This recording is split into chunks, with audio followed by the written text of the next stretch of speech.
Student, एक बार फिर से स्वागत है आप सबका हमारे नए लेक्चर में। लास्ट लेक्चर में हम लोगों ने टाइप नंबर 6 को कंप्लीट कर लिया था, राइट। और आज के लेक्चर में हमको टाइप नंबर 7 की शुरुआत करनी है। तो आप लोग हेडिंग देंगे टाइप नंबर 7 और क्या लिखेंगे बताओ? लिखेंगे हेडिंग में problems on bricks manufacturing company.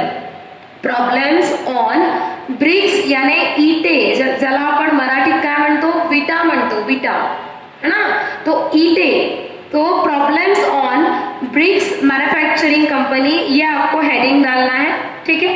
अब ये हेडिंग डालने के बाद आपने उसके नीचे लिखना है इंपॉर्टेंट पॉइंट। आप बोलेंगे मैडम हम कहाँ से लिखे? आपने तो ब्लैक बोर्ड पर कुछ भी नहीं लिखा है, फिर हम क्या करेंगे? तो डोंट वरी, हम आपको एक इमेज भेजेंगे। अब ये इमेज मैंने जो ब्लैक बोर्ड पर लिखा है उसका नहीं रहेगा, ठीक है। ब्लैक बोर्ड पर नहीं लिखा मैंने, आकांक्षा मैडम ने वो नोटपैड तैयार किया है, उस नोटपैड के ऊपर उन्होंने लिखकर भेज देंगे वो आपको, ठीक है। मैंने ब्लैक बोर्ड के ऊपर नहीं लिखा है। तो आपको जो इमेज जो अभी मिल गया होगा, ठीक है, वो इमेज में से सबसे पहले आप वो जो इम्पोर्टेंट पॉइंट्स है वो अपने कॉपी में नोट डाउन करोगे, ठीक है। पहले नोट डाउन करो, वीडियो को पॉज कर लो, पहले वो पॉइंट को नोट डाउन करो, ठीक है। पॉइंट नोट डाउन हो जाने के बाद हम क्या करेंगे? उसको एक्सप्लेन करेंगे, ठीक है, ठीक है। चलो, तो आई होप आप लोगों ने वीडियो को पॉज करके वो पॉइंट लिख लिए होंगे। यही बात समझकर अब मैं डिस्कस कर रही हूँ। अब आप अपना रजिस्टर्ड यानी आपकी रजिस्टर यानी कॉपी अपने सामने रखोगे और कॉपी में से पॉइंट देखोगे। मैं 1 बाय 1 पॉइंट पढ़ते जाती हूँ और उसको एलैबोरेट करते जाएंगे हम, okay. Point number 1, in the problem of BRICS company don't prepare the column of per unit. कहता है कि ब्रिक्स कंपनी का अगर प्रॉब्लम है, किसका? ब्रिक्स यानी ईटे मैन्युफैक्चरिंग होने वाली जो कंपनी है जहां पर ईटों का मैन्युफैक्चरिंग होता है, यानी ब्रिक्स मैन्युफैक्चरिंग कंपनी का अगर प्रॉब्लम है, in that problem don't prepare the column of per unit. कौन सा? बोलो, पर यूनिट। वो पर यूनिट का कॉलम जो मैंने आपको टाइप नंबर 2 से लेकर कंटिन्यू पढ़ाया था, type number 2, type number 3, type number 4 में नहीं बनाया हमने, रीजन आपको पता है। फिर टाइप नंबर 5 और type number 6, each and every type में मैंने आपको पर यूनिट का कॉलम पढ़ा दिया था, राइट। एक टाइप नंबर 1 को छोड़ दो क्योंकि तो वहां प्रोडक्शन था ही नहीं, तो वहां सवाल ही नहीं है। और दूसरी बात, टाइप नंबर 4, वहां उसकी एक कंडीशन थी कि why we are not preparing per unit column. अभी आज है ना टाइप नंबर 7 के प्रॉब्लम में भी हम लोग पर यूनिट का कॉलम नहीं बनाएंगे। पर यूनिट का मतलब होता है सिंगल प्रोडक्ट।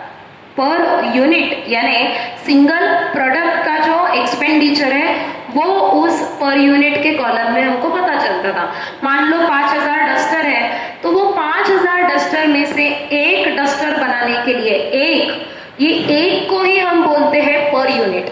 क्या बोलते हैं? बोलो, पर यूनिट बोलते हैं। तो एक की मटेरियल कितना, वो एक डस्टर बनाने के लिए मटेरियल कितना, एक डस्टर बनाने के लिए लेबर चार्जेस और उसके बाद डायरेक्ट एक्सपेंसेस, ये सारी चीजें हम पर यूनिट के कॉलम में पता करते थे। लेकिन अब यानी टाइप नंबर 7 में आप पर यूनिट का कॉलम नहीं बनाएंगे। पर यूनिट नहीं बनेगा तो क्या बनने वाला है? तो क्या बनेगा ये हम डिस्कस करेंगे आगे। तो चले आगे, बिल्कुल। Number 2, prepare the column of per 1000 bricks instead of per unit expenditure. यानी जहां पर आप पर यूनिट एक्सपेंडिचर का कॉलम बनाते थे, जहां पर आप पर यूनिट एक्सपेंडिचर का कॉलम बनाते थे, अब उस कॉलम के बदले में, अब वो कॉलम बनेगा क्या? बोलो जल्दी। नहीं बनेगा, है ना। तो उस कॉलम के बदले में पर 1000 ब्रिक्स ये आपका कॉलम बनने वाला है। तो पर 1000 ब्रिक्स यानी क्या? देखो, अब अगर आप कमर्शियल पॉइंट ऑफ व्यू से सोचो, या अगर आपके घर में कभी कंस्ट्रक्शन का काम हुआ होगा और आप अपने पापा के साथ या आपके घर के जो कॉन्ट्रैक्टर हैं जिनको आपने बिल्डिंग कंस्ट्रक्शन का काम दिया होगा, उनके साथ अगर आप लोग गए होंगे, ठीक है, कहाँ? बोलो, मटेरियल परचेस करने, तो वहां बोलते हैं कि जो ब्रिक्स है, जो ईंटें हैं, आप ऐसे नहीं पूछोगे कि भाई बोलो तो कि ये एक ईंट कितने की दी या एक ईंट कितने की दी, आप ऐसा नहीं बोलेंगे। नहीं तो आप गए ऐसे दुकानदार के पास, उसको बोलेंगे अरे भाई ये एक ईंट कितने की है बताओ तो, वो ईंट पकड़ेगा और तुम्हारे सर पे मारेगा। वो इसीलिए क्योंकि ईंटों का रेट सिंगल एक ईंट के हिसाब से नहीं रहता। सिंगल ईंट यानी वन ब्रिक के हिसाब से नहीं रहता। वो आपको जो रेट बताएगा वो 1000 ब्रिक्स के हिसाब से बताता है। कैसे बोलो? 1000। बिल्कुल उसी प्रकार जैसे अगर आप कोई चैनल देखेंगे, न्यूज चैनल या पेपर में देखेंगे, अदरवाइज आप सोनार के दुकान में चले गए, ज्वेलर्स के पास, और उनको आपने एक बात पूछी कि सोने का रेट क्या चल रहा है। आप गए सोनार के पास, आपने बोला ओ भाई सोने का रेट क्या चल रहा है, तो वो सीधा सीधा आपको रेट बताएगा, जो भी रेट चल रहा है अभी 55,000 56,000 अराउंड, ठीक है, वो फ्लक्चुएट होता है, यू नो दैट। तो वो जो बताएगा कि उसने बोल दिया 54,000, इसका क्या मतलब निकालेंगे आप बोलो? उसका मतलब निकालेंगे कि 10 ग्राम सोना, 10 ग्राम गोल्ड यानी सोना 54,000 रुपए का है। क्योंकि हम जब सोने को जब उसका रेट पूछते हैं तो वो एक तोले के हिसाब से बताता है। चला आपण मराठीत एक तोड़ा असं म्हणतो, एक तोला यानी 10 ग्राम के रेट के हिसाब से बताता है वो। ठीक उसी प्रकार जो ब्रिक्स है, ठीक है, उसको कमर्शियल वे में अगर देखा जाए तो उसका जो रेट है वो 1000 ब्रिक्स के हिसाब से बताया जाता है। 1000 ब्रिक्स, ठीक है।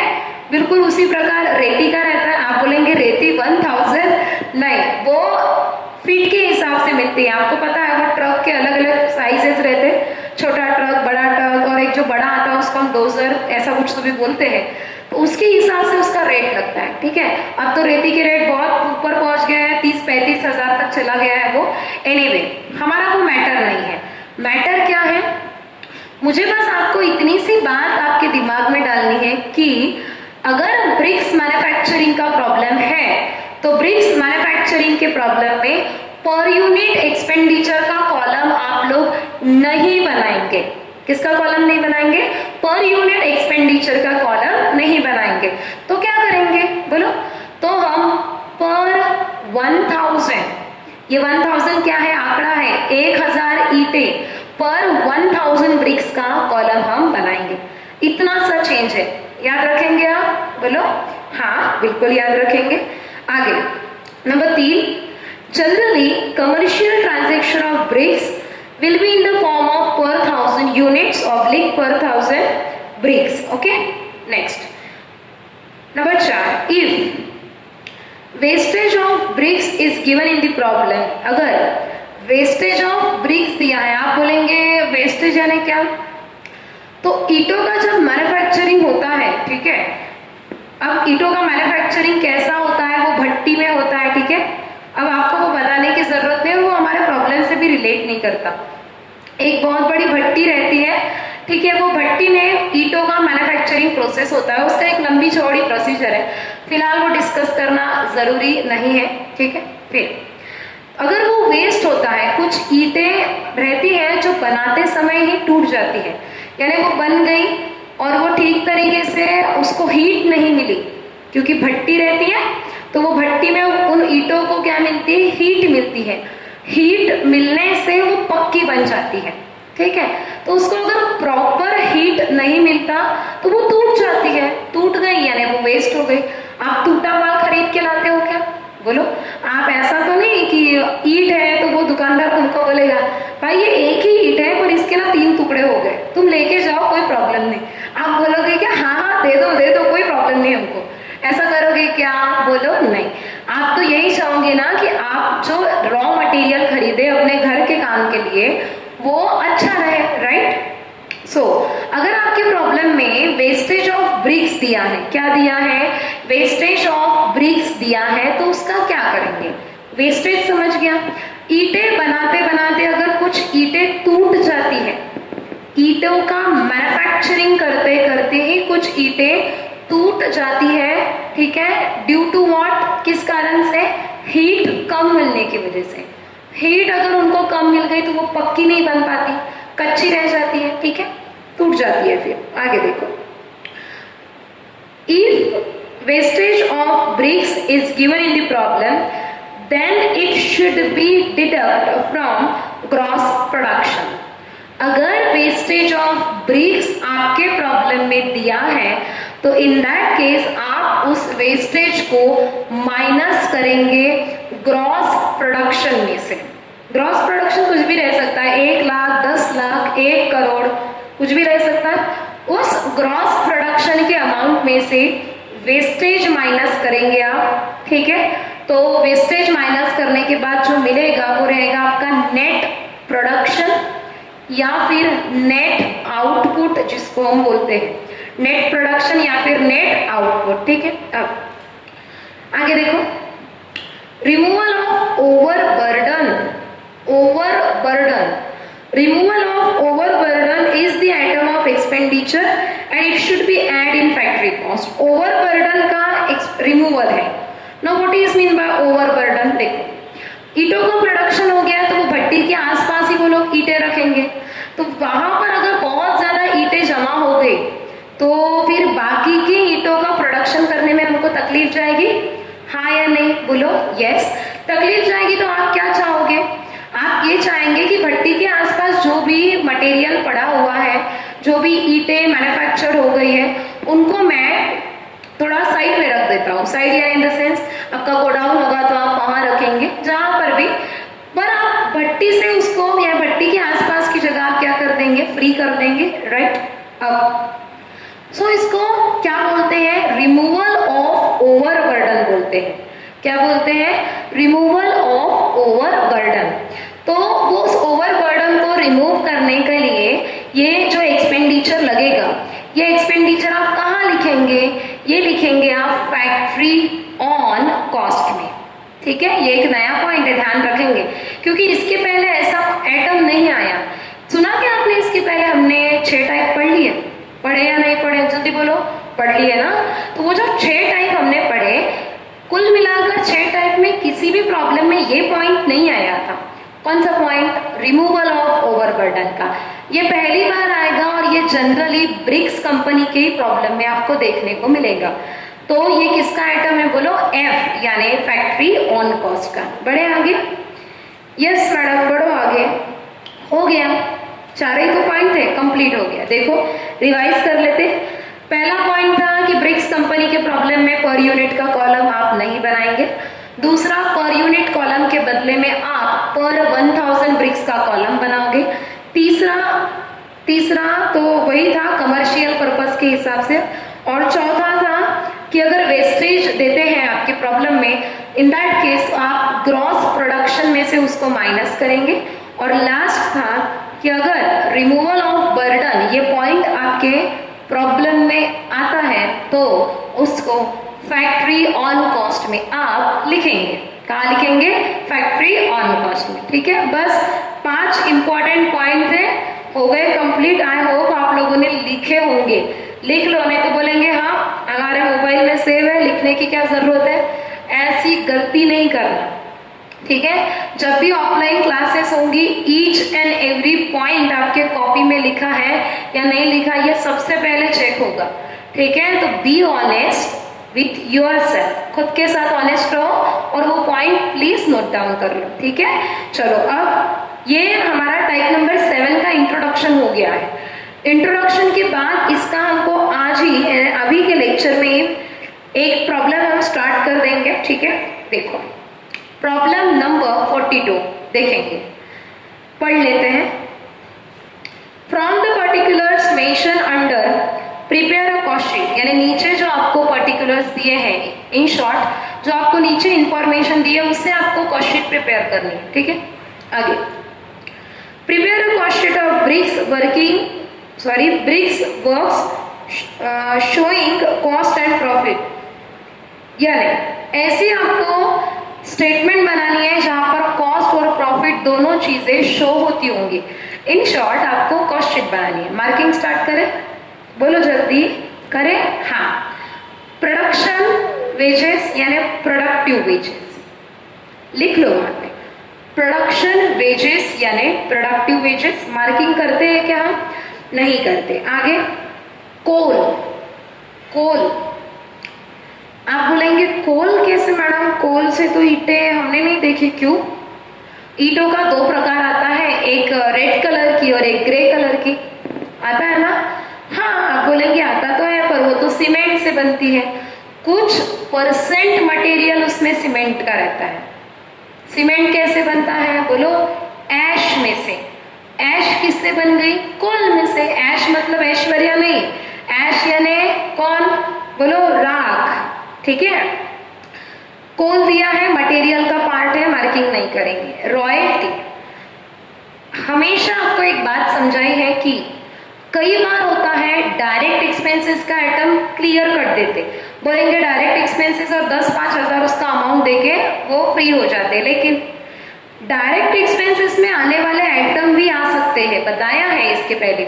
तो अगर याद नहीं तो बिल्कुल आप देख सकते हैं, कॉस्ट शीट का आपका जो फॉर्मेट था उसमें डायरेक्ट एक्सपेंसेस में कुल मिलाकर 7 आइटम थे।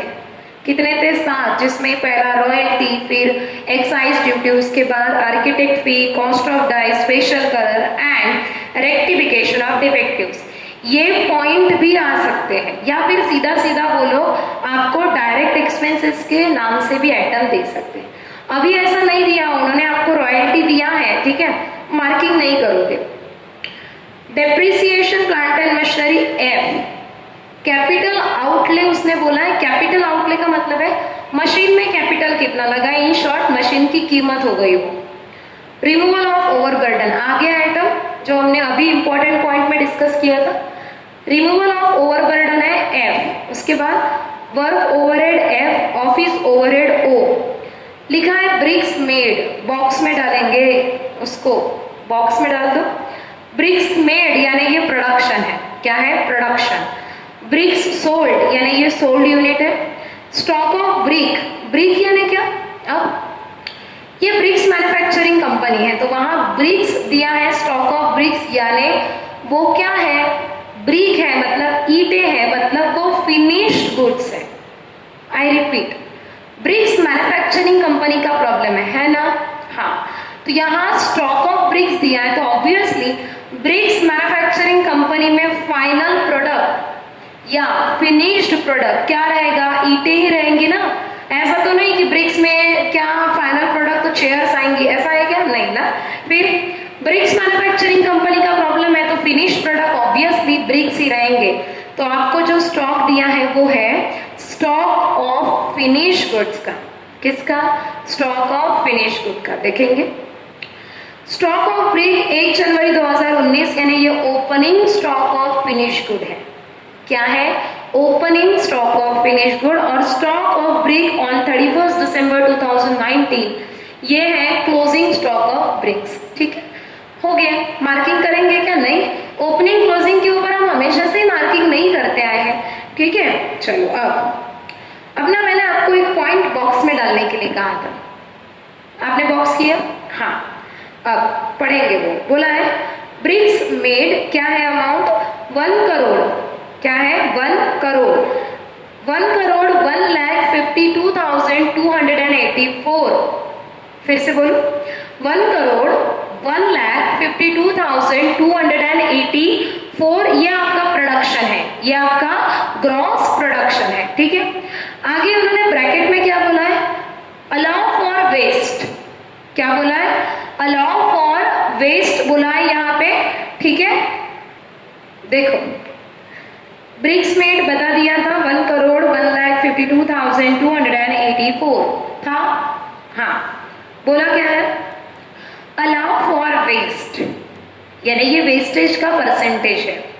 अलाउ फॉर वेस्ट एट 1/2%, 1.5 यानी 1.5%। ठीक है, ऑन नेट आउटपुट, अंडरलाइन लगाओ, स्टार मार्क और लिखो। ये डेंजरस पॉइंट है, बहुत डेंजरस। अब वो बोलता है कि प्रोडक्शन में से 1.5%, कितना? 1.5 समझता है क्या? बोलो 1 और आधा। ठीक है, 1.5% जो है वो वेस्ट होगा। लेकिन ये 1.5% आपको आउटपुट का नहीं निकालना है। आप बोलेंगे आउटपुट ही तो बोला है, आउटपुट नहीं है, नेट आउटपुट है। क्या है? Net output. आप बोलेंगे क्या फर्क पड़ता है? फर्क पड़ता है बिल्कुल उसी प्रकार जैसे देखो प्रॉफिट का परसेंटेज कॉस्ट पर आया तो अलग फॉर्मूला लगता, और प्रॉफिट का परसेंटेज सेल पर आया तो अलग लगता है ना, फर्क पड़ता है। ठीक उसी प्रकार ये 1.5% आउटपुट का निकालना अलग बात है, 1.5% नेट आउटपुट का निकालना अलग बात है। आएंगे जो पॉइंट है वहां पर आउटपुट का भी आने वाला है। देखो ना, अभी दिखा देती हूँ आपको। पॉइंट 43, प्रॉब्लम नंबर 43 में देखो, 43 में आपको ब्रिक्स दिए हैं। देखो दिख रहा है क्या? हाँ, वहां पर देखो ब्रैकेट में बोला है ब्रिक्स मेड, अमाउंट सेम है 1,01,52,284, अलाउ 1.5% ऑफ आउटपुट है। ये 43 में दिया है। 43 में क्या दिया है? Only output. और 42 में क्या दिया? Net output. दोनों में अंतर है क्या?